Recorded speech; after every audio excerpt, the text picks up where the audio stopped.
Hi everyone, today we will talk about how to fix WhatsApp problem. To know how to fix or how to solve WhatsApp problem, you should just go to settings like this. We will click.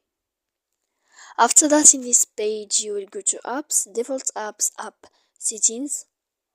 When you will see this list, you will go down to find the application of WhatsApp here and you will enter. After that, in this page, you will go to click for stop. When you will end this, you will enter to storage. After that, in this page, you will click clear cache, and then you will go to click clear data.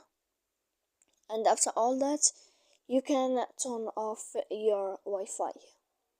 So please don't forget to support us by like and subscribe. See you next time in another video, and thank you for watching.